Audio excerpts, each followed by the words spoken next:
आज के क्लास में हम लोग क्लास 6 के अंदर सिविक्स का एक और नया चैप्टर शुरुआत करने जा रहे हैं। चैप्टर का नाम है व्हाट इज गवर्नमेंट।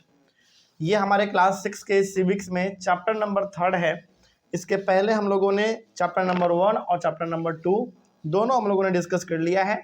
और आज हम लोग अपने सिविक्स के अंदर चैप्टर नंबर 3 जिसका नाम है व्हाट इज गवर्नमेंट, ये हम लोग डिस्कस करने वाले हैं। व्हाट इज गवर्नमेंट, ये जो आपका चैप्टर का नाम है ना, ये अपने आप में एक सवाल भी है ना। मतलब चैप्टर का नाम है व्हाट इज गवर्नमेंट, तो चैप्टर का जो नाम है ना वो अपने आप में क्वेश्चन भी बन चुका है कि गवर्नमेंट क्या होता है। तो वही हम लोग इसमें समझेंगे इस चैप्टर में कि गवर्नमेंट क्या होता है, कैसे बनता है ना, कितने प्रकार के गवर्नमेंट होते हैं, गवर्नमेंट का काम क्या होता है। ये अलग अलग प्रकार की चीज़ों के बारे में हम लोग सीखने वाले हैं। आइए शुरू करते हैं हम लोग अपना चैप्टर व्हाट इज गवर्नमेंट, यानी कि गवर्नमेंट क्या होता है, यही हम लोग इसमें पूरा का पूरा जानने वाले हैं। तो सिविक्स है चैप्टर नंबर 3, चैप्टर का नाम है व्हाट इज गवर्नमेंट। तो पहले तो इंट्रोडक्शन है। इंट्रोडक्शन में पहले आप ये समझेंगे कि गवर्नमेंट होता क्या है, उसका डेफिनेशन क्या है। आइए शुरू करते हैं।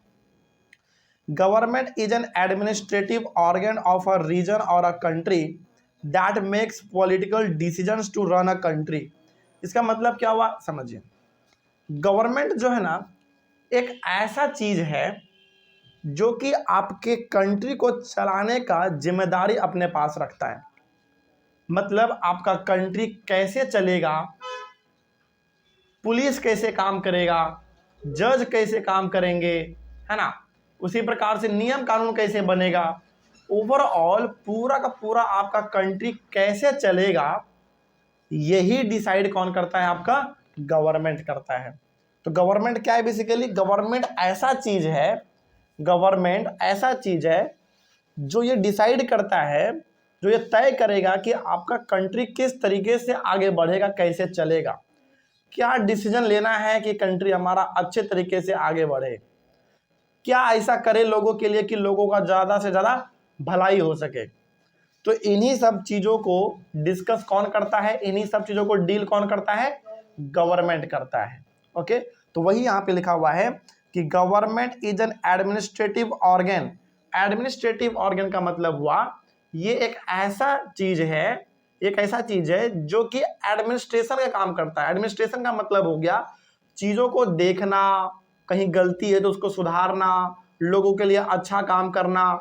तो गवर्नमेंट एक ऐसा चीज है जो कि सारे के सारे कामों को देखती है, कामों में कहीं गड़बड़ी हो रहा है तो उसको सुधारती है, और कैसे अच्छा काम किया जाए ताकि लोगों का ज़्यादा से ज़्यादा भलाई हो सके, यही गवर्नमेंट का पूरा काम रहता है। तो ऑर्गन्स ऑफ अ रीजन और a country that makes political decisions to run a country.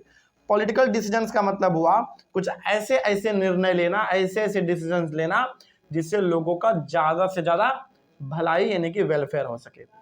तो गवर्नमेंट बेसिकली कुछ नहीं है, सिंपल सा ऐसा समझिए, गवर्नमेंट एक ऐसा चीज है जो कि पूरा का पूरा ये डिसाइड करती है कि हमारा कंट्री कैसे चलेगा, आगे कैसे बढ़ेगा, कैसे किस तरीके से कानून बनाना है ना, कैसे कानून का पालन करवाना है। ए टू जेड चीज किसका काम है, देख रेख करने का गवर्नमेंट का ही है। ठीक है, चलिए आगे बढ़ते हैं। Every country needs a government to make decisions. अब देखो हमारे पास पूरे वर्ल्ड में लगभग 200 के आसपास पूरा कंट्री है, लगभग 200 के आसपास आप बोल सकते हैं। हाँ, पूरे वर्ल्ड में मतलब इस पूरे पृथ्वी पर लगभग 200 के आसपास हमारा कितना टोटल कंट्री है। तो लगभग सब के पास, हर कंट्री के पास अपना एक गवर्नमेंट होता है। प्रेसिडेंट का बात नहीं कर रहे, प्रेसिडेंट भी गवर्नमेंट का हिस्सा ही होता है, लेकिन गवर्नमेंट होता है। हर कंट्री के पास अपना क्या है, एक गवर्नमेंट है। क्या है, गवर्नमेंट है। तो गवर्नमेंट क्या करता है, गवर्नमेंट अपने अपने कंट्री को कैसे आगे बढ़ाना है, कैसे आगे लेके चलना है, यही डिसाइड करता है। तो हर कंट्री का अपना एक गवर्नमेंट होता है जो उस कंट्री के भलाई के बारे में, उस कंट्री के तरक्की के बारे में दिन रात सोचता रहता है। क्या बिना गवर्नमेंट का कंट्री चल सकता है, बताइए, नहीं चल सकता है। यदि कंट्री में गवर्नमेंट नहीं होगा तो हर आदमी अपने आप को राजा ही समझेगा, कोई कानून नहीं मानेगा, कोई किसी से भी लड़ लेगा, कोई कानून नहीं होगा, कोई उसको सजा देने वाला नहीं होगा, तो हर आदमी अपने आप को क्या समझेगा, बाहुबली समझेगा। इसीलिए हर कंट्री में गवर्नमेंट का होना जरूरी है, जो ये तय करेगा कि यदि तुम गलती करोगे तो तुमको सजा भी मिल सकता है, तुम अच्छा काम करोगे तो तुमको रिवॉर्ड भी मिलेगा, है ना। तो ये सब कौन डिसाइड करता है? गवर्नमेंट करता है। ओके, तो हर कंट्री में एक गवर्नमेंट का होना बहुत ही ज़्यादा जरूरी है, और लगभग हर कंट्री के पास आज अपना खुद का एक गवर्नमेंट है। इंडिया के पास अपना खुद का गवर्नमेंट है, अमेरिका के पास अपना खुद का गवर्नमेंट है, चाइना के पास है, जापान के पास है, हर किसी के पास अपना आज खुद का गवर्नमेंट है। तो हर कंट्री के पास गवर्नमेंट होने का सिंपल सा मतलब है कि उस कंट्री को आगे कैसे बढ़ाना है, क्या डिसीजन लेना है, ये किसके हाथ में है? गवर्नमेंट के हाथ में होता है। ठीक है, आगे बढ़ते हैं। तो ये हो गया हमारा गवर्नमेंट चैप्टर का इंट्रोडक्शन, जिसमें आपने ये समझा कि गवर्नमेंट होता क्या है और हर कंट्री में एक गवर्नमेंट का होना बहुत ही ज़्यादा जरूरी भी है। ठीक है, अगला है हमारा फंक्शंस ऑफ गवर्नमेंट। गवर्नमेंट क्या करता है? यदि जैसे हम लोग बोलते हैं ना कि हमारे इंडिया में गवर्नमेंट है, तो गवर्नमेंट करता क्या है ना। तो आइए जरा देखते हैं गवर्नमेंट क्या करता है। बिल्कुल सिंपल है। पहला गवर्नमेंट का काम है मेकिंग लॉज, मतलब कंट्री के अंदर नियम कानून को बनाने का जिम्मेदारी किसका होता है? गवर्नमेंट का होता है। तो पहला काम जो है गवर्नमेंट का, वो है कंट्री के अंदर अच्छा सा नियम कानून बनाना। तो वही इसमें लिखा हुआ है कि the government makes the rules and regulations that the people of the country have to follow. तो पहला जो काम है गवर्नमेंट का वो है ये कि अपने कंट्री के लिए अच्छा सा कानून बनाना। ऐसा कानून बनाइए कि कंट्री में रहने वाले हर लोग उसको फॉलो करें। जैसे आज हमारे इंडिया में गवर्नमेंट कोई भी कानून बनाती है तो हम लोगों को क्या करना पड़ता है? उसका पालन करना पड़ता है। जैसे आपने देखा था ना, कोरोना हमारे इंडिया में आया था, तो कोरोना में सरकार ने क्या बोला, गवर्नमेंट ने क्या बोला कि कोई भी आदमी घर से बाहर नहीं निकलेगा। तो उन्होंने कानून बना दिया। तो क्या हम लोग घर से बाहर निकलते थे? नहीं निकलते थे। तो कहने का मतलब है कि गवर्नमेंट ने यदि एक बार कोई कानून बना दिया तो उसका पालन सबको करना पड़ता है। तो यदि कोई पूछे कि बताओ गवर्नमेंट का पहला फंक्शन क्या है, तो क्या बताएंगे आप? कि गवर्नमेंट का पहला फंक्शन नहीं, कि गवर्नमेंट का पहला काम क्या है? कानून बनाना, लॉज को बनाना, और उस लॉज को हर इंसान को क्या करना पड़ेगा? मानना पड़ेगा और फॉलो करना पड़ेगा। ठीक है, आइए आगे बात करते हैं। अगला काम क्या है गवर्नमेंट का? अगला काम है गवर्नमेंट का प्रोवाइडिंग फैसिलिटीज, यानी कि सुख सुविधाओं को प्रोवाइड कराना भी गवर्नमेंट का काम है। कैसा सुख सुविधा? क्या आपको एक लग्जरी गाड़ी दे देगी गवर्नमेंट? बिल्कुल नहीं। कुछ बेसिक फैसिलिटी जो है सरकार आपको देती है। जैसे एग्जांपल देख लेते हैं हम लोग यहाँ पे, देखो, the government provides facilities like electricity, water, hospital, running the railway and postal services. तो गवर्नमेंट ना अपने पैसों से थोड़ा सा आपसे पैसा वो लेता है, लेकिन अच्छा फैसिलिटी आपको देता है। किस चीज़ का फैसिलिटी देता है भाई? बिजली का। हालांकि बिजली का, पानी का, हॉस्पिटल का, रेलवे का, पोस्ट ऑफिस का, इन सब का पैसा गवर्नमेंट आपसे लेती है, लेकिन वो पैसा बहुत ही कम लेती है। समझ में आ रही है बात? बहुत कम, लगभग ना के बराबर।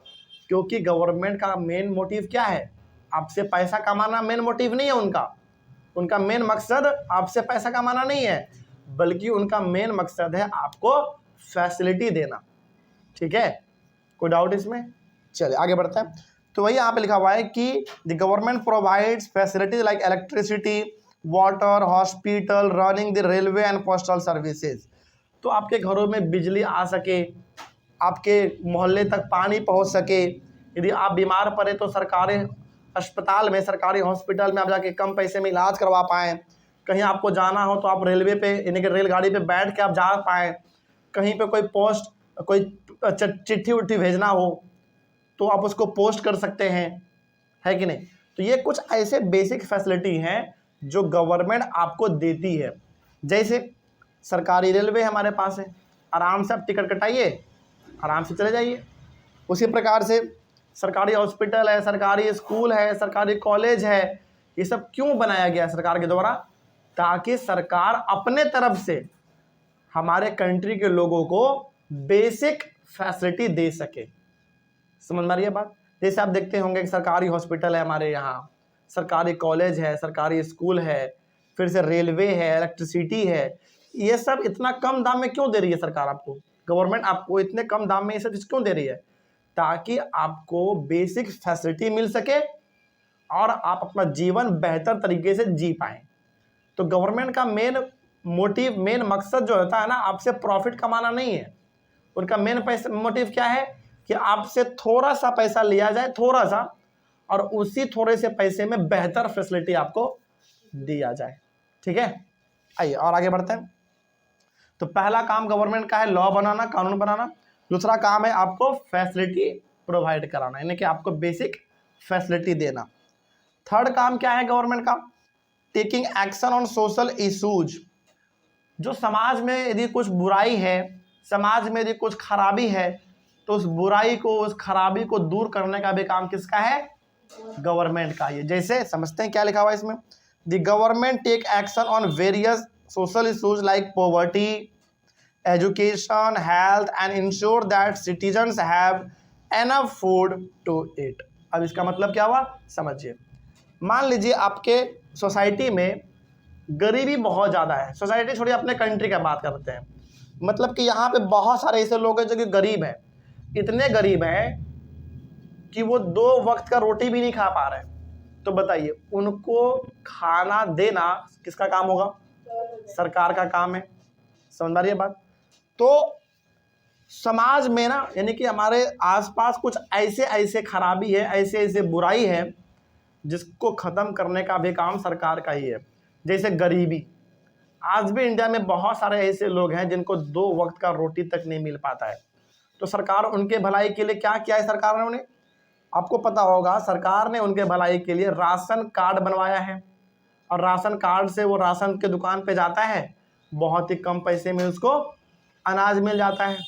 कोरोना जब हुआ था हमारे इंडिया में, कोरोना में तो अनाज फ्री में मिल रहा था, है कि नहीं? तो लोगों को पेट भर का अनाज मिल सके, इसके लिए सरकार ने उनको क्या कर दिया? मुफ्त राशन देना चालू कर दिया। तो क्या हम नहीं कह सकते हैं कि सरकार गरीबी को, भुखमरी को खत्म करने में काम कर रही है?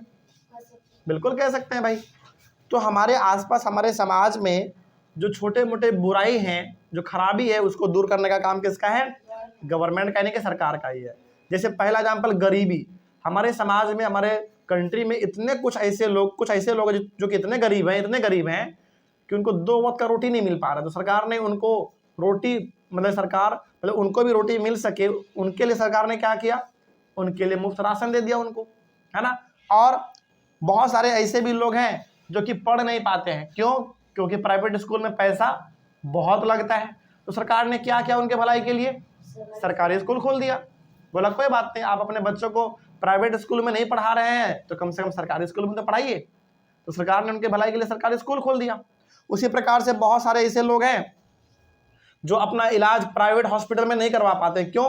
क्योंकि वहाँ पे खर्चा बहुत आता है, 1 लाख, 2 लाख, 3 लाख, कई बार तो 20 लाख, 25 लाख, इतना खर्चा आ जाता है। तो सरकार ने बोला कोई दिक्कत नहीं है, आप प्राइवेट हॉस्पिटल में जाके अपना इलाज नहीं करवा पा रहे हैं तो कोई दिक्कत नहीं है, आप सरकारी हॉस्पिटल में आइए, वहाँ पे इलाज करवाइए। तो ओवरऑल हम लोग ये कह सकते हैं,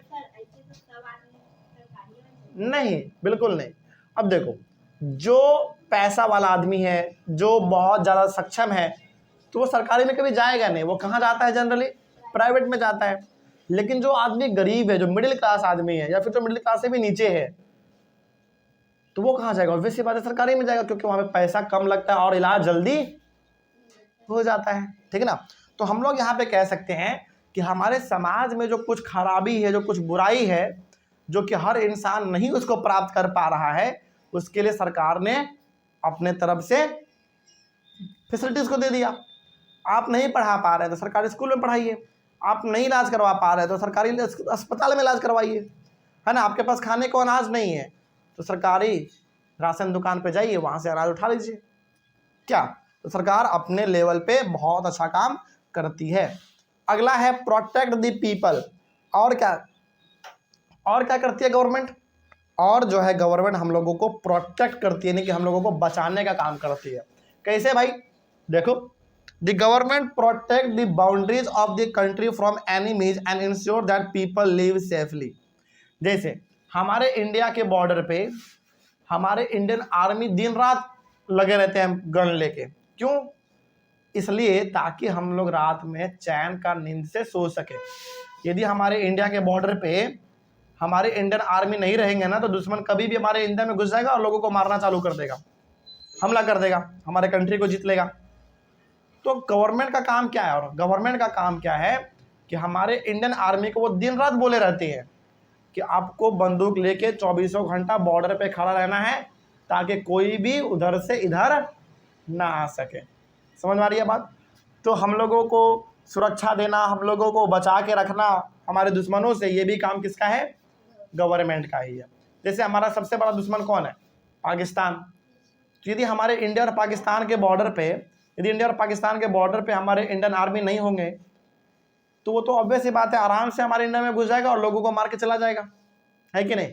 लेकिन ऐसा हो पाता है क्या? आज नहीं हो पाता। क्यों नहीं हो पाता? क्योंकि हमारे सरकार ने हमारे सुरक्षा के लिए, इंडिया के लोगों की सुरक्षा के लिए दिन रात इंडियन आर्मी को वहां पे तैनात करके रखे हुए हैं। तो गवर्नमेंट का काम हम लोगों को बचाने का भी है। कोई दिक्कत इसमें? चलिए आगे बढ़ते हैं। अगला है अंडरटेकिंग रिलीफ मेजर्स। कुछ ऐसे भी काम करते हैं सरकार, जब हमारे कंट्री में किसी जगह पर बहुत भयंकर समस्या आ जाता है ना, तो समस्या को दूर करने के लिए भी काम सरकार करती है, बहुत अच्छा काम करती है। जैसे एग्जांपल अभी आपको देंगे, आपको समझ में ज़्यादा आएगा। The government has undertaken various measures in case of disasters like earthquakes, floods, tsunami etcetera. किसी जगह पर यदि भूकंप आ जाता है भयंकर तरीके से, तो वहाँ का नुकसान बहुत ज़्यादा होता है। तो वहाँ के लोगों को जो भी नुकसान होता है, उस नुकसान को भरने के लिए सरकार क्या करती है? जितने भी लोगों का घर गिरा है भूकंप में, सरकार पैसा देती है कि ताकि आप दोबारा घर बना लो। जितने लोगों का दुकान तबाह हो गया, उसको पैसा देती है कि तुम अपना दुकान दोबारा बना लो, है ना? तो कहने का मतलब है कि समय समय पर जब हमारे आसपास कुछ ऐसे घटना घट जाता है जो कि अपने आप हो जाता है, जैसे भूकंप अपने आप होता है, फ्लड यानी कि बाढ़ आ जाता है कई बार भयंकर तरीके से, सुनामी कई बार आ जाता है, यानी कि समुद्र का पानी हमारे जो समुद्र के बगल बगल वाला इलाका है उसको पूरी तरीके से तबाह कर देता है। तो जब इस प्रकार के समस्याओं का सामना हम लोगों को करना पड़ता है, तो हम लोगों के भलाई के बारे में कौन सोचता है? सबसे पहले गवर्नमेंट सोचता है। तो जितना भी आपका नुकसान होता है, सरकार आपको पैसा देती है, सरकार आपको मदद करती है, सपोर्ट करती है कि भैया आप अपना दोबारा बिजनेस स्टार्ट करो और दोबारा अपना काम स्टार्ट करो, अपना दोबारा घर परिवार बनाओ, है ना? तो चाहे भूकंप आए, चाहे बाढ़ आए, चाहे सुनामी आए, हर प्रकार के मुसीबत में हमारे साथ सरकार खड़ी रहती है और हम लोगों को वो मदद करती है। कोई डाउट नहीं इसमें? चलिए, तो ये 5 फंक्शंस है गवर्नमेंट का। पहला फंक्शन क्या है, एक बार फटाक से रिवाइज करते हैं। पहला काम जो है गवर्नमेंट का वो है कानून बनाना, मेकिंग लॉज। दूसरा काम क्या है? प्रोवाइडिंग फैसिलिटीज, मतलब हम लोगों को बेसिक फैसिलिटी देना, जैसे इलेक्ट्रिसिटी, वाटर, हॉस्पिटल, रेलवे, है ना, पोस्ट ऑफिस, ये सब बेसिक फैसिलिटी है जो हम लोगों को सरकार देती है। अगला है जो हमारे समाज में कुछ बुराई है, कुछ खराबी है, उसको दूर करने का भी काम किसका? सरकार का ही है। गरीबी को दूर करना, कोई नहीं पढ़ पा रहा है तो उसको शिक्षा देना, कोई अपना इलाज नहीं करवा पा रहा है तो उसका इलाज करवाना सरकारी अस्पताल में, है ना, ये भी सरकार का ही काम था। उसके बाद प्रोटेक्ट द पीपल, हम लोगों को अपने दुश्मनों से बचा के रखना का भी काम किसका है? सरकार का ही है ना। कैसे बचा के रखती है हम लोगों को सरकार? इंडियन आर्मी हमारे लिए काम करती है दिन रात, लेकिन इंडियन आर्मी को सैलरी कौन देता है? हमारे सरकार देते हैं, हमारे गवर्नमेंट देते हैं। तो कहने का मतलब गवर्नमेंट हम लोगों को बचाने का भी काम करते हैं। उसके बाद है undertake relief measures. Relief measures का मतलब हुआ यदि कहीं पे बाढ़, भूकंप, सुनामी वगैरह आ जाता है, तो वहाँ पे लोगों का जो नुकसान होता है उस नुकसान को भी कौन भर देता है? गवर्नमेंट भर देता है, पैसा दे के, अनाज दे के, है ना, दवाई दे के, कपड़ा दे के, खाना पीना दे के, सब कुछ दे के वो अपना मदद करते हैं। तो ये हो गया हमारे गवर्नमेंट का 5 बेसिक फंक्शंस। ठीक है, अगला है हमारा टॉपिक लेवल्स ऑफ गवर्नमेंट, यानी कि गवर्नमेंट के कितने लेवल होते हैं, ये हम लोग करेंगे अपने अगले वाले क्लास में डिस्कस। तब तक thank you very much. Next topic हम लोग डिस्कस करेंगे अपने इस चैप्टर के अंदर, लेवल्स ऑफ गवर्नमेंट। पिछले वाले क्लास में हम लोगों ने डिस्कस किया था फंक्शंस ऑफ गवर्नमेंट, यानी कि गवर्नमेंट का क्या फंक्शंस होता है, गवर्नमेंट क्या क्या कर सकता है, ये हम लोग यहाँ पे डिस्कस किए हुए थे। कितना चीज़ डिस्कस किए थे हम लोग? टोटल 5, जिसमें पहला था लॉ बनाएगा गवर्नमेंट, दूसरा था कि बेसिक फैसिलिटी प्रोवाइड करेगा जैसे hospital, water, railway, post service, है ना, ये सब। फिर सोशल इशूज़ पे काम करेगा, जैसे शिक्षा पे काम करेगा, पॉवर्टी पे काम करेगा, हेल्थ पे काम करेगा, है ना, सभी लोगों को खाना मिल सके इसके लिए भी सरकार काम करेगा। चौथा था हमारे लोगों को प्रोटेक्ट करना, यानी कि हम लोगों को सुरक्षा देना। और 5वां था रिलीफ मेजर्स, मतलब कि जो कोई घटना घट जाता है बड़े लेवल पे, हाँ, सुनामी, भूकंप, बाढ़, इस प्रकार का, तो वहाँ पे भी सरकार यानी कि गवर्नमेंट मदद करती है हम लोगों का, ठीक है। लेकिन आज का टॉपिक है हमारा levels of government. Levels of government में हम लोग डिस्कस करेंगे कि गवर्नमेंट के कितने लेवल होते हैं। जैसे आप लोग ना कोई गेम खेलते होंगे तो उस गेम का ना लेवल होता है, लेवल 1, लेवल 2, लेवल 3, 4, 5, 6, ऐसा होता है ना। उसी प्रकार से गवर्नमेंट का भी अलग अलग लेवल होता है, लेवल 1, लेवल 2, लेवल 3, बस। गवर्नमेंट का कितना लेवल होता है? गवर्नमेंट का 3 ही लेवल होता है। तो आइए उसको डिस्कस करते हैं। The government works at different levels. Government अलग अलग लेवल पे काम करती है। पहला लेवल है गवर्नमेंट का लोकल लेवल। पहला क्या है? लोकल लेवल, और ये सबसे छोटा लेवल होता है। जैसे आप लोग गेम खेलते होंगे तो सबसे पहला लेवल जो होता है ना, बड़ा आसान होता है। दूसरा लेवल उससे थोड़ा टफ होता है, फिर तीसरा लेवल उससे थोड़ा और टफ होता है, फिर और टफ और टफ और टफ। जैसे जैसे आप आगे बढ़ते जाते हैं वैसे वैसे लेवल टफ होता रहता है, ज़्यादा मुश्किल होता रहता है। उसी प्रकार से गवर्नमेंट का जो लेवल है वो भी हमारा इसी प्रकार का है। सबसे पहला जो लेवल है वो लोकल लेवल, और ये बहुत ही सिंपल लेवल होता है, ठीक है। आइए थोड़ा बात करते हैं इसके बारे में। The government at the village, community, locality, town and district level are known as local government. यानी कि गांव में जो आप देखते हैं, गली मोहल्ले में जो आप देखते हैं, एक जिले लेवल पे जो सरकार देखते हैं, गवर्नमेंट देखते हैं, उसके हम लोग बोलते हैं लोकल गवर्नमेंट। इसका ना सबसे अच्छा एग्जाम्पल आपको देते हैं। हर एक गांव में ना आप देखते होंगे कोई लड़ाई झगड़ा होता है तो पंचायती बैठता है। आप लोग नाम सुने होंगे इस चीज़ का।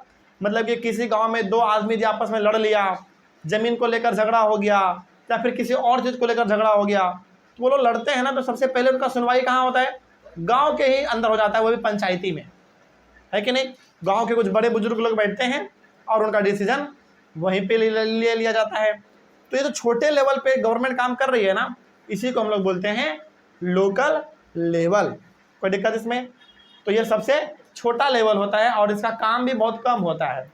जैसे गांव में कई बार होता है कि ज़मीन के मामले में लड़ाई हो गया, 2 घर के बीच में 2 भाई आपस में लड़ लिया। कई बार होता है कि ये इसका बकरी चुरा लिया तो इसके चलते भी झगड़ा हो जाता है, होता है ऐसा कई बार, है ना। तो ये जो छोटे मोटे लड़ाई झगड़े हैं इनको कहाँ पे निपटाया जाता है? गांव में ही निपटा लिया जाता है। मतलब कि इसका फैसला जो है वो गांव लेवल पे ही ख़त्म कर लिया जाता है, वो भी पंचायत में, है ना। गांव के जो बड़े बुजुर्ग लोग होते हैं वो लोग आके वहाँ पे बैठते हैं और वो लोग फैसला अपना लेते हैं, है ना। इसी को हम लोग कहते हैं लोकल लेवल, और ये होता है हमारे गवर्नमेंट का सबसे पहला लेवल। They look after the affairs in these regions. तो गांव के लेवल पे, जिला के लेवल पे, छोटे छोटे लेवल पे जो लड़ाई झगड़ा होता है, इस पूरे मामले को देखने का काम किसका है? लोकल लेवल का है। गांव में झगड़ा हो गया, गांव में लड़ाई पीट हो गया, कुछ भी हो गया, तो इस चीज़ को डिसीजन लेने का, यानी कि इस चीज़ को संभालने का काम किसका होता है? लोकल लेवल का होता है, ठीक ना। और यहाँ पे जनरली बात जो है ना समझा बुझा के ख़त्म कर दिया जाता है। ओके, ये हो गया हमारा लोकल लेवल। अगला है स्टेट लेवल। ये बड़ा इंपॉर्टेंट है। लोकल लेवल से बड़ा लेवल होता है स्टेट लेवल, ध्यान रखिएगा। अच्छा, चूंकि यहाँ पे नाम से ही पता चल रहा है कि क्या है, स्टेट है, तो ये किसका काम करेगा?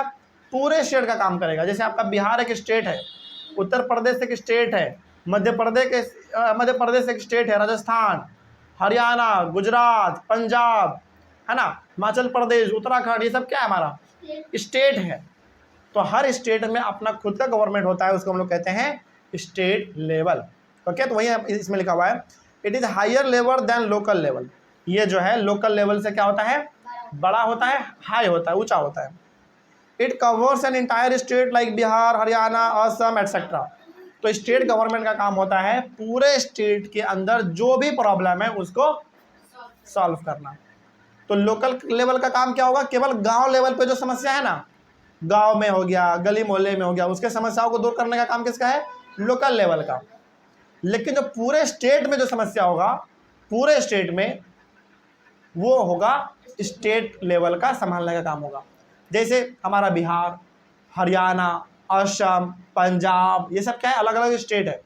तो हर स्टेट का वहाँ खुद का गवर्नमेंट होता है जो कि उसके स्टेट के अंदर जितने भी लोग रहते हैं उसके लिए वो काम करते हैं। ठीक है, तो स्टेट लेवल किसके लिए काम करेगा? पूरे स्टेट के लिए काम करेगा। जैसे बिहार है हमारा, बिहार एक स्टेट है, तो बिहार में भी गवर्नमेंट है, तो बिहार का गवर्नमेंट किसको देखेगा? बिहार के लोगों को देखेगा, बिहार में जो समस्या होगा उसको देखेगा। बात समझ आ रही है? सिंपल। तो जो स्टेट लेवल होता है वो लोकल लेवल से बड़ा होता है। ठीक है, अगला, it covers an entire state. अच्छा तो हो गया, दे look after the affairs in the state. तो जो भी मामला एक स्टेट में होगा, अच्छा बुरा जो भी होगा, तो उसको देख रेख करने का काम किसका होता है? स्टेट लेवल यानी कि स्टेट गवर्नमेंट का होता है। कोई डाउट नहीं इसमें। तो सबसे छोटा हो गया हमारा गवर्नमेंट का लेवल लोकल लेवल, उससे बड़ा स्टेट लेवल, और सबसे बड़ा नेशनल लेवल। नेशनल लेवल का मतलब हो गया जो पूरे इंडिया के लिए काम करेगा। लोकल लेवल केवल गांव वगैरह के लिए काम करता है, स्टेट लेवल केवल स्टेट के लिए काम करता है, लेकिन जो नेशनल लेवल होता है ना वो पूरे इंडिया के लिए काम करेगा। ठीक है ना, आइए इसके बारे में बात करते हैं। It is the highest level, ये सबसे बड़ा लेवल है, लोकल से भी और स्टेट लेवल से भी ये सबसे ऊंचा लेवल होता है, इसीलिए हम लोग से बोलते हैं highest level. They look after the affairs for the whole country, ये पूरे कंट्री को चलाने का काम करता है, पूरे कंट्री को। जैसे हमारा इंडिया में टोटल 28 स्टेट्स हैं और 8 यूनियन टेरिटरीज है, तो ये सब का सब किसके अंदर आता है? इंडिया के अंदर आता है। तो इस पूरे को देख रेख करने का काम किसका होता है? नेशनल लेवल का होता है, यानी कि नेशनल गवर्नमेंट का होता है। ओके, कोई डाउट इसमें? चलिए, तो इस तरीके से आपने समझा कि गवर्नमेंट का कितना लेवल होता है? 3 लेवल होता है। लोकल लेवल जिसका काम है गांव के चीज़ों को देखना, गली मोहल्ले के चीज़ों को देख लेना। उससे बड़ा होता है स्टेट लेवल जिसका काम है पूरे स्टेट को देखना। ठीक है, और हर स्टेट का अपना खुद का गवर्नमेंट होगा, बिहार का, असम का, उड़ीसा का, बंगाल का, हर जगह अपना अलग अलग होगा। और सबसे बड़ा लेवल होता है नेशनल लेवल, जो पूरे कंट्री को देखने का काम करेगा, पूरे कंट्री को। पूरे कंट्री का मतलब हुआ 28 स्टेट्स हैं हमारे यहाँ पे, तो 28 का 28 स्टेट्स भी वो देखेगा, और 8 यूनियन टेरिटरीज हैं उसको भी देखने का काम करेगा। ठीक है, तो पहला लोकल लेवल, उससे बड़ा स्टेट लेवल, और उससे भी बड़ा यानी कि सबसे बड़ा नेशनल लेवल। ठीक है, ये होता है गवर्नमेंट का अलग अलग 3 लेवल। अगला है लॉज एंड द गवर्नमेंट। इसमें क्या है, आइए थोड़ा इसके बारे में समझ लेते हैं। The government makes the laws and people of the country have to follow it. देखो गवर्नमेंट क्या करता है, हमने पढ़ा था ना फंक्शंस ऑफ गवर्नमेंट में, कि गवर्नमेंट का सबसे पहला काम क्या है? लॉज को बनाना, यानी कि नियम कानून को बनाना। तो पहला काम जो है गवर्नमेंट का वो ये है कि वो कानून बनाता है, लॉज बनाते हैं, और उस लॉ को हर इंसान को क्या करना पड़ता है? फॉलो करना पड़ता है, मानना पड़ता है। आप नहीं मानोगे तो आपको सजा मिलेगा। कहाँ मिलेगा सजा? कोर्ट में। कोर्ट में सजा सुनाएगा तो आप जेल जाओगे, है ना, तो सजा भी मिलता है। तो कहने का मतलब है कि गवर्नमेंट ही लॉ को बनाते हैं, और यदि कोई लॉ गवर्नमेंट ने एक बार बना दिया तो हर इंसान को वो मानना पड़ता है। क्या करना पड़ेगा?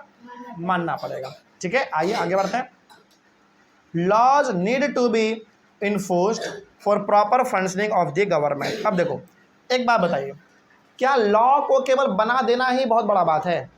नहीं, लॉ को बनाने से ज़्यादा इंपॉर्टेंट है लॉ का पालन करवाना। जैसे मान लीजिए सरकार ने यानी कि गवर्नमेंट ने लॉ बना दिया, लेकिन कोई उसका पालन कर ही नहीं रहा है, तो क्या वो लॉ कहलाएगा? बताओ, नहीं कहलाएगा। तो 2 चीज़ होता है, पहला लॉ को बनाना और दूसरा लॉ का पालन करवाना। जैसे अभी क्या है हमारे अपने यदि हम लोग बात करें अपने पटना का, तो पटना में क्या लॉ बना हुआ है भाई? पटना में लॉ है कि जो आदमी बाइक चलाएगा वो भी हेलमेट पहनेगा, और जो पीछे बैठेगा वो भी हेलमेट पहनेगा, और एक बाइक पे 2 से ज़्यादा आदमी नहीं हो सकता। मतलब एक जो चलाएगा एक वो होगा, और एक पीछे जो बैठेगा वो बस। एक बाइक पे 2 आदमियों का पहला नियम ये है। दूसरा नियम ये है कि दोनों हेलमेट पहनेगा, जो चला रहा है वो भी और जो बैठा हुआ है वो भी बैठा हुआ वो भी हेलमेट पहनेगा। तो ये नियम है ना। लेकिन क्या जब आप हेलमेट नहीं पहनते हो तो क्या ट्रैफिक पुलिस आपको फाइन नहीं लगाती है? बिल्कुल लगाती है। तो कहने का मतलब हुआ कि पहला चीज़ क्या होता है काम गवर्नमेंट का? लॉ बनाना, और दूसरा काम क्या है गवर्नमेंट का? लॉ का पालन भी करवाना। जैसे ट्रैफिक पुलिस आपका चालान क्यों काटती है, यानी कि फाइन क्यों लेती है? क्योंकि सरकार आपको पहले बोलती है कि भैया जो गाड़ी चलाएगा वो भी हेलमेट पहनेगा, और जो पीछे बैठेगा वो भी हेलमेट पहनेगा, पहले बोलती है वो। जब आप फिर नहीं मानते हैं ना, तब फाइन मारती है सरकार। समझ आ रही है बात?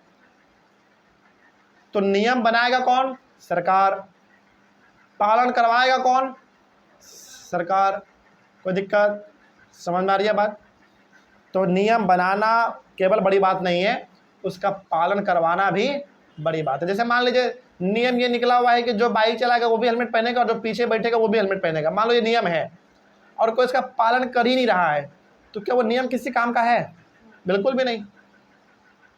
तो लॉ को बनाना ही केवल बड़ी बात नहीं है, उसका पालन करवाना भी बड़ी बात है। ठीक है, आगे अगला है court has the power to give justice to the aggrieved party. अब जो उस कानून को नहीं मानेगा, जो रूल्स एंड रेगुलेशंस को फॉलो नहीं करेगा, ऑब्वियस ही बात है उसको सजा तो मिलना ही है, और उसको सजा कहाँ मिलेगा? कोर्ट में मिलेगा। कोई दिक्कत नहीं इसमें, समझ में आ रही है बात? बस यही चीज़ है। तो कहने का सिंपल सा मतलब है कि सरकार कानून बनाती भी है और पालन भी करवाती है, लेकिन जब आप पालन नहीं करते हैं, रूल्स को नहीं मानते हैं, तो फिर आपको सजा मिलता है, और सजा देने का काम किसका होता है? कोर्ट का होता है। किसका होता है? कोर्ट का होता है। चलिए, इस तरीके से हमारा ये दोनों टॉपिक कंप्लीट हुआ। नेक्स्ट टॉपिक है टाइप्स ऑफ गवर्नमेंट। इसको हम लोग करेंगे अपने अगले क्लास में। तब तक के लिए thank you very much. Next topic है टाइप्स ऑफ गवर्नमेंट। इसमें हम लोग पढ़ेंगे कि गवर्नमेंट कितने प्रकार के होते हैं। पिछले क्लास में आपने समझा levels of government. Levels of government और टाइप्स ऑफ गवर्नमेंट दोनों अलग अलग होता है, ध्यान रखिएगा। बहुत सारे बच्चे इसको सेम समझ लेते हैं, नहीं। लेवल्स ऑफ गवर्नमेंट का मतलब हुआ कि गवर्नमेंट का लेवल कितना है, कितने लेवल पे काम करती है गवर्नमेंट। तो 3 लेवल पे काम करती है। पहला था लोकल लेवल, फिर स्टेट लेवल और तीसरा नेशनल लेवल। तो गवर्नमेंट का लेवल कितना होता है? 3। लेकिन यदि हम लोग बात करें टाइप्स ऑफ गवर्नमेंट का, तो टाइप्स ऑफ गवर्नमेंट भी यहाँ पे टाइप्स ऑफ गवर्नमेंट में आपको पढ़ना है 2। पहला पढ़ना आपको डेमोक्रेसी और दूसरा पढ़ना है मोनार्की। ओके, आइए शुरू करते हैं। पहले हम लोग बात करेंगे डेमोक्रेसी। डेमोक्रेसी को डेमोक्रेटिक भी बोला जाता है, दोनों भी आप बोले, दोनों सही है, कोई दिक्कत नहीं है। आइए शुरू करते हैं। Democracy is the form of government where people select their leader. Democracy में क्या होता है पता है? समझेगा ध्यान से। यहाँ पे हम आपको गवर्नमेंट का टाइप पढ़ा रहे हैं। क्या पढ़ा रहे हैं? गवर्नमेंट का टाइप। पहला डेमोक्रेसी है। डेमोक्रेसी में ये होता है ना कि लोगों के पास अधिकार होता है अपने लीडर को चुनने का। लीडर को चुनने का मतलब वोट दे के चुनते हैं हम लोग, समझ मारिए बात। तो डेमोक्रेसी में, यानी कि जिस कंट्री में डेमोक्रेसी होगा, वहां पे आम आदमी के पास, यानी कि आम लोगों के पास अधिकार होता है अपने लीडर को चुनने का, सेलेक्ट करने का। ठीक है, आगे। In democracy people give the power to the government to make decisions and enforce laws. अब देखो डेमोक्रेसी में होता क्या है। डेमोक्रेसी में आम आदमी पहले चुनता है किसको? बोलो, अपने लीडर को। फिर वही लीडर क्या करता है? गवर्नमेंट बनाता है। फिर वही गवर्नमेंट हमारे लिए कानून बनाता है। कहने का मतलब सिंपल सा है कि गवर्नमेंट को पावर दे कौन रहा है नियम कानून बनाने का? आदमी दे रहा है, हम आम आदमी। मतलब आम आदमी सबसे पहले वोट देता है तो वो जीतता है, जीतता है तो वो फिर गवर्नमेंट बनाता है। गवर्नमेंट बनाने के बाद फिर वो हमारे लिए क्या बनाएगा? नियम कानून बनाएगा, लॉज बनाएगा, हमारे लिए काम करेगा। तो उसको लॉ बनाने का पावर दिया किसने बताओ? हम आम आदमी ने दिया ना। यदि हम उनको वोट नहीं देते तो क्या वो कानून बनाने में शामिल हो पाता? क्या वो गवर्नमेंट में आ पाता? नहीं आ पाता। तो डेमोक्रेसी में पहला बात आपको ध्यान रखना है कि डेमोक्रेसी में आम आदमी अपना वोट देखकर डिसाइड करता है कि हमारा लीडर कौन होगा, पहला बात। दूसरा बात, फिर वो लीडर क्या करता है? हमारा गवर्नमेंट बनाता है, सरकार बनाता है। फिर वो सरकार बना के हमारे लिए वो क्या करेगा? नियम बनाएगा, कानून बनाएगा, हमारे लिए बेसिक फैसिलिटी प्रोवाइड करेगा, हमारे लिए काम करेगा। समझा रही बात? तो ओवरऑल आप कह सकते हैं कि उसको कानून बनाने का अधिकार किसने दिया? हम आम आदमी ने दिया, वोट देकर। यदि हम उसको वोट देते ही नहीं तो क्या वो जीत जाता, लीडर बन जाता? बिल्कुल भी नहीं। तो डेमोक्रेसी में आम आदमी सबसे ज़्यादा इंपॉर्टेंट होता है, क्योंकि वही वोट देता है, वही डिसाइड करेगा हमारा लीडर कौन होगा, और वो जिसको वो चाह लिया कि यही हमारा लीडर होगा, वही हमारे गवर्नमेंट में आ जाता है, गवर्नमेंट में। ठीक है, यहाँ पे सबसे ज़्यादा इंपॉर्टेंट कौन होता है बताओ? आम आदमी इंपॉर्टेंट होता है। अगला, in a democracy the government has to explain its actions and decisions to the people. Democracy में क्या होता है? डेमोक्रेसी में गवर्नमेंट कुछ भी करेगा ना तो लोगों को जवाब देना पड़ेगा। मतलब गवर्नमेंट यदि कुछ भी कर रही है तो सीधा सीधा हम लोग जाके गवर्नमेंट से सवाल कर सकते हैं कि आपने ये काम क्यों किया, इस काम को करने में कितना पैसा खर्च हुआ, सारा कुछ हमको बताइए। तो उसको बताना पड़ेगा। मतलब डेमोक्रेसी में सबसे ज्यादा यदि कोई इंपॉर्टेंट होता है तो वो कौन होता है? आम आदमी, यानी कि हम लोग। क्यों भाई? क्योंकि हम ही डिसाइड करते हैं हमारा लीडर कौन होगा, पहला बात। और जो लीडर हमने एक बार डिसाइड कर दिया वही क्या बनाएगा? गवर्नमेंट बनाएगा, वही हमारे लिए नियम कानून बनाएगा, वही हमारे लिए काम करेगा। और सबसे बड़ी बात, दूसरी चीज जो डेमोक्रेसी में इंपॉर्टेंट होता है वो ये कि डेमोक्रेसी में आम आदमी सरकार से सवाल पूछ सकती है, आम आदमी गवर्नमेंट से सवाल कर सकती है, पूछ सकती है कि भैया आपको इतना पैसा खर्च कहाँ हुआ है ना, आप क्या कर रहे हैं, क्या नहीं कर रहे हैं। मतलब कि आम आदमी सवाल जवाब कर सकता है, किसमें? डेमोक्रेसी में। और बताइए हमारे क्या इंडिया में डेमोक्रेसी है? बिल्कुल है। क्यों है भाई?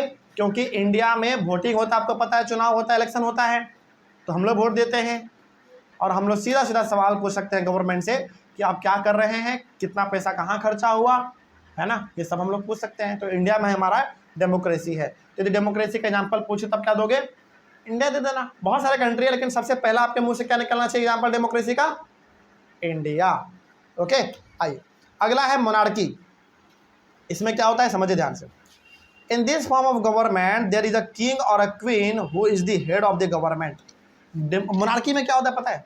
मोनार्की में गवर्नमेंट का हेड कौन होता है पता है? या तो राजा या फिर रानी। लेकिन क्या डेमोक्रेसी में ऐसा होता है? क्या हमारे इंडिया में कोई राजा है, कोई रानी है? बिल्कुल भी नहीं। कहने का मतलब है कि डेमोक्रेसी में लोग डिसाइड करता है कि हमारा लीडर कौन होगा, लेकिन मोनार्की में लीडर कौन होता है? राजा या फिर रानी। क्या राजा रानी लोगों के वोट देने से बना है? नहीं, वो तो राजा के परिवार में जन्म लिया, राजा बन गया, है कि नहीं? राजा का बाप मरेगा, मतलब पिताजी मरेगा तो उसका बेटा राजा बन जाएगा, फिर वो मरेगा तो उसका बेटा राजा बन जाएगा। मतलब उसमें बेटा ही बार बार राजा बनता जाता है, बनता जाता है, बनता जाता है। समझ आ रही है? मतलब राजा का बेटा ही क्या बनेगा? अगला राजा बनेगा। उसमें वैसा होता है, लेकिन डेमोक्रेसी में ऐसा नहीं होता है। तो दोनों में डिफरेंस भी समझिएगा आप, ठीक है? सिंपल सा बात है, डेमोक्रेसी में लोग वोट देता है तब जाकर कोई लीडर बनता है, लेकिन मोनार्की में ऐसा नहीं होता है। मोनार्की में लीडर कौन होता है? राजा और रानी, ठीक है? यहाँ पे लोग वोट नहीं देते हैं, ठीक है? पहला बात। दूसरा बात, द किंग और queen has the power to make decisions and run the government. यहाँ पे राजा और रानी के पास अधिकार होता है, पूरा पावर होता है कि गवर्नमेंट कैसे चलाना है, देश कैसे चलाना है। लेकिन डेमोक्रेसी में पावर किसके पास होता है बताओ? नहीं, डेमोक्रेसी में पावर होता है हमारे गवर्नमेंट के पास। और गवर्नमेंट में एक आदमी नहीं होता है, बहुत सारे लोग होते हैं। लेकिन यहाँ पे पावर किसके पास है? पूरी तरीके से राजा के पास और रानी के पास। राजा रानी के मन, मतलब मान लो राजा के मन में आया कि सुबह सुबह सुबह होते ही इस आदमी को फांसी दे देना, तो फांसी उसको दे दिया जाएगा। लेकिन क्या डेमोक्रेसी में ऐसा हो सकता है? नहीं। डेमोक्रेसी में यदि किसी को फांसी मिलेगा तो पूरा प्रोसेस से चलेगा। वो पहले उसको पुलिस पकड़ेगा, फिर उसका कोर्ट में सुनवाई होगा, कोर्ट क्या कहेगा नहीं कहेगा, उसके बाद ही जज जो फैसला देंगे वही हमारा कानून बनेगा, उसी तभी उसको फांसी मिलेगा, नहीं तो नहीं। तो डेमोक्रेसी में जो भी चीज़ होता है पूरा प्रोसेस से होता है, लेकिन मोनार्की में वैसा नहीं होता है। राजा के मन में जो आएगा वो करवा देगा। समझ आ रही है बात? इतना होता है इसमें डिफरेंस। तो पूरा का पूरा मोनार्की में डिसीजन किसके पास होता है बताओ? राजा के पास या फिर रानी के पास पावर होता है डिसीजन लेने का। क्या करना है क्या नहीं करना है सारा डिसीजन वही लेते हैं। लेकिन डेमोक्रेसी में ऐसा नहीं होता है। डेमोक्रेसी में सारे लोग मिलकर डिसीजन लेते हैं, सारे लीडर मिलकर डिसीजन लेते हैं। अगला, the monarch may have a small group of people to discuss matters but the final decision making power remains with the monarch. Monarchy में क्या होता है? राजा के मन पर डिपेंड करता है।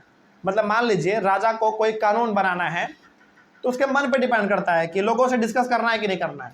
राजा को मन करेगा कि हाँ अपने मंत्रियों से डिस्कस किया जाए कि क्या करना है क्या नहीं करना है, तो वो डिस्कस करेगा। मन करेगा कि नहीं डिस्कस किया जाए तो नहीं करेगा। लेकिन डेमोक्रेसी में कोई भी कानून निकालने से पहले सारे मंत्री से क्या करना पड़ेगा? डिस्कस करना ही पड़ेगा। ये कंपलसरी होता है डेमोक्रेसी में। समझ में आ रही है बात?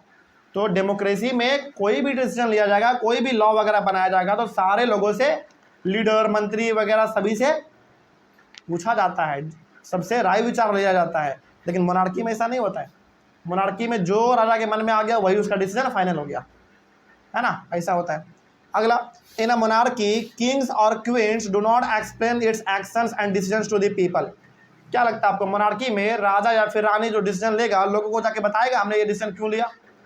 सफाई देगा क्या वो? नहीं। अच्छा बताओ, क्या राजा से पूछने का सवाल हिम्मत है लोगों के पास? मतलब राजा से कोई पूछ लेगा कि आपने ये डिसीजन क्यों लिया?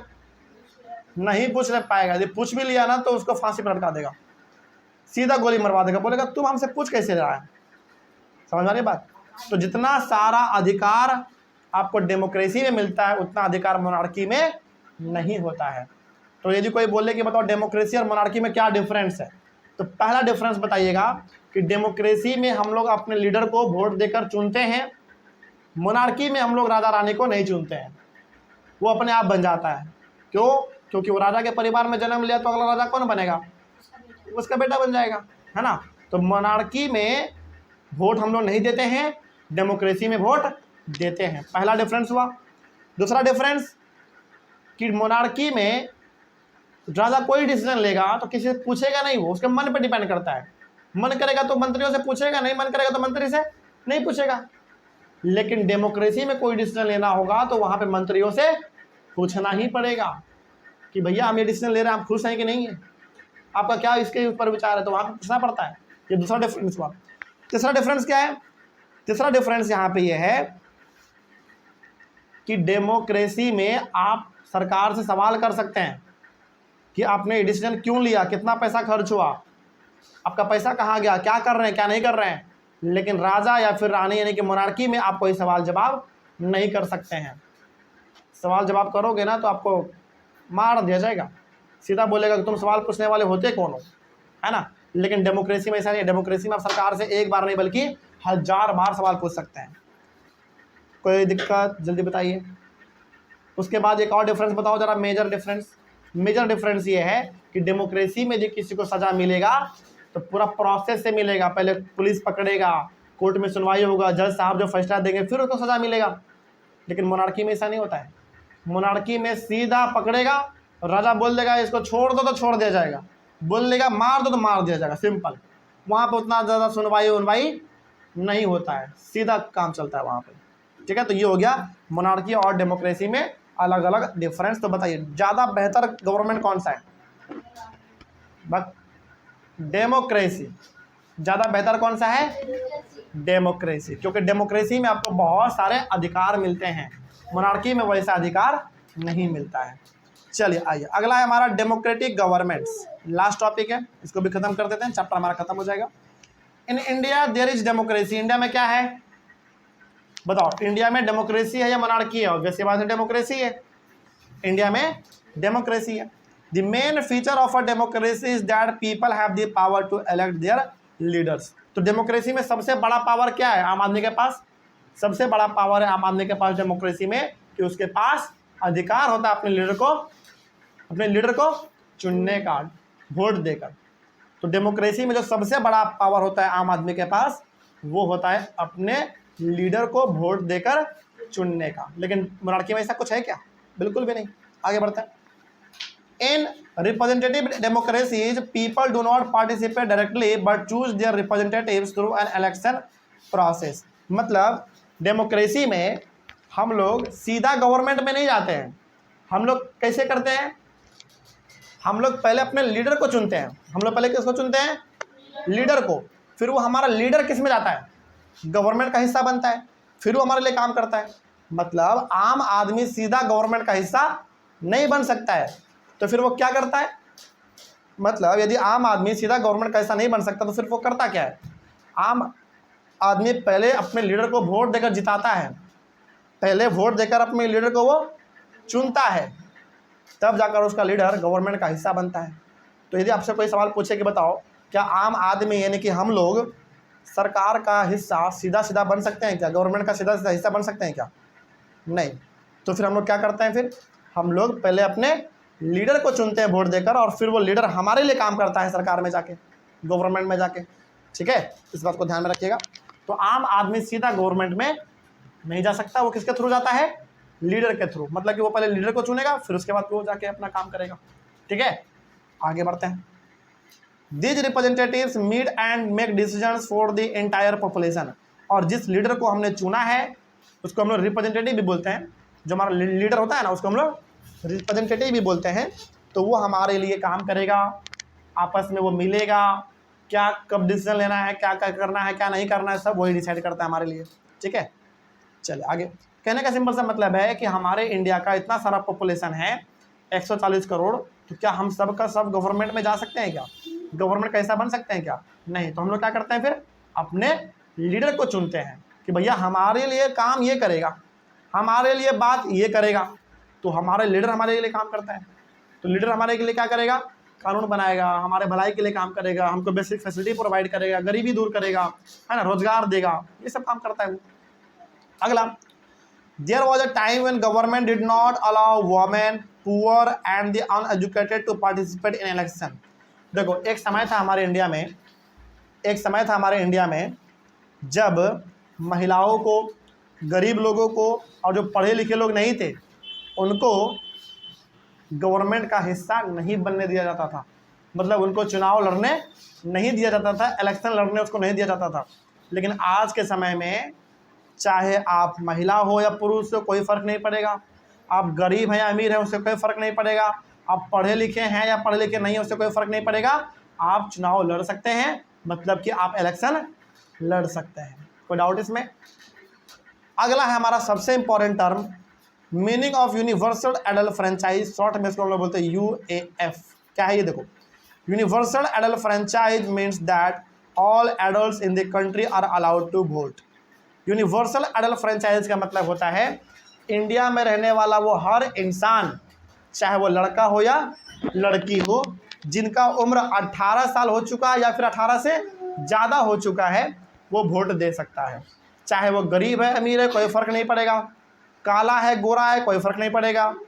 छोटा है बड़ा है, कोई फ़र्क नहीं पड़ेगा। कहने का मतलब कोई लड़का या फिर लड़की जिसका उम्र 18 साल या 18 साल से ज़्यादा हो गया है, वो इंडिया में वोट दे सकता है। अपने अपने लीडर को चुन सकता है वोट देकर। क्या उससे गरीबी अमीरी, काले गोरे, पढ़ा अनपढ़, इससे फ़र्क पड़ेगा? नहीं। तो यूनिवर्सल एडल्ट फ्रेंचाइज का मतलब ही होता है वो हर लड़का या फिर लड़की जिसका उम्र 18 साल या 18 साल से ज़्यादा हो गया है, वो वोट दे सकता है, अपने अपने लीडर को चुन सकता है। गरीबी अमीरी से कोई फ़र्क नहीं पड़ेगा, हर कोई वोट दे सकता है। कोई डाउट इसमें? हाँ, बस शर्त है कि वो कहाँ का आदमी होना चाहिए? इंडिया का आदमी होना चाहिए। ओके, तो यही होता है यूनिवर्सल एडल्ट फ्रेंचाइज का मतलब। तो इस तरीके से हमारे टॉपिक और टॉपिक के साथ पूरा का पूरा चैप्टर कंप्लीट हुआ। क्या कोई डाउट है आप लोगों को? चैप्टर बहुत सिंपल था। तो हम लोग मिलेंगे अपने अब अगले क्लास में फिर से एक नए चैप्टर के साथ और एक नई शुरुआत के साथ। तब तक के लिए thank you very much and have a nice day.